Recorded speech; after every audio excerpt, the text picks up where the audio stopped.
Hello everybody! Welcome back to another plushie making video. Today, we'll be making Kissy Missy from the horror video game Poppy Playtime. Of course we had to make her after finishing Huggy Wuggy. They go together like peanut butter and jelly. After all, they are a couple, you know. Just like her companion, Kissy Missy can also fit into any Build-A-Bear style clothes. Honestly, I think that's really exciting. Who knows what kind of adventures these plushies will go on when they find the perfect plushie outfit. Anyways, let's dive right into making this plushie. Time to get cozy, grab your favorite drink or snack, and let's get to making a Kissy Missy plushie.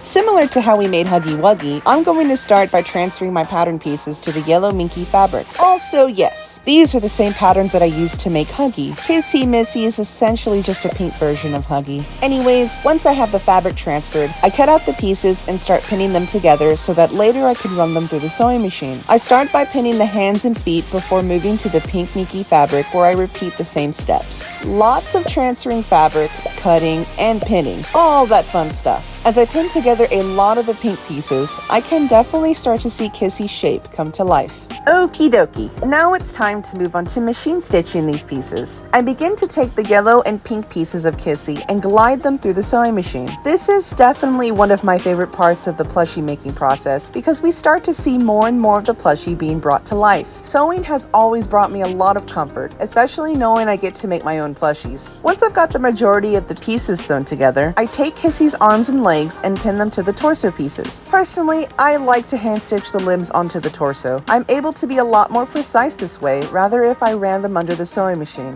I'm always afraid I'm going to make an error when I machine stitch something this small and delicate and spend a lot of time seam ripping my work. Ain't nobody got time for that. Now that we've got the machine stitching done, we can move on to the embroidery for Kissy's face. Just like Huggy, her eyes are the same shape and style. However, the only difference is that she has eyelashes. For this embroidery project, we'll only be needing black and white thread, which means less time on switching colors out. Once her eyes are finished, I begin figuring out how I want her head shape to be. I've got an idea on where I want the darts to be so that Kissy's head shape can be the same as Huggy's. I quickly run it under the sewing machine before flipping it inside out and stuffing it with polyfill. Once I've got the shape that I want, it's time to pattern out Kissy's mouth. I place some masking tape over where I want her mouth to be and lightly sketch it out before moving that pattern over to the red minky fabric. I pin the pieces together and sew them shut once I've got the right sausage shape I'm looking for. I begin stuffing it with polyfill and top stitching it so that Kissy's mouth looks like a pair of lips before hand stitching it to her head. With Kissy's head pretty much done, now it's time to move on to stuffing the body with weighted poly pellets and polyfill. I really enjoy when my plushies have weight to them. Cuddling them helps with my anxiety. Now that her body has stuffing, it's time to attach the head to the body using a ladder stitch all around. Alrighty, now that the head is attached to her body, that means Kissy Missy is officially finished. We did it! Honestly, I am very happy with how she turned out. Now she can be with her partner Huggy Wuggy on all sorts of adventures. With it still being spooky time, I've already got my next plushie planned, so please stay tuned. Thank you so much for crafting a plushie with me. If you enjoyed this video, please consider subscribing to my channel. It would really mean a lot to me, and it would make me happy to be able to share more of my plushies with you. Feel free to like and comment. I truly love interacting with you all. Until next time's craft day,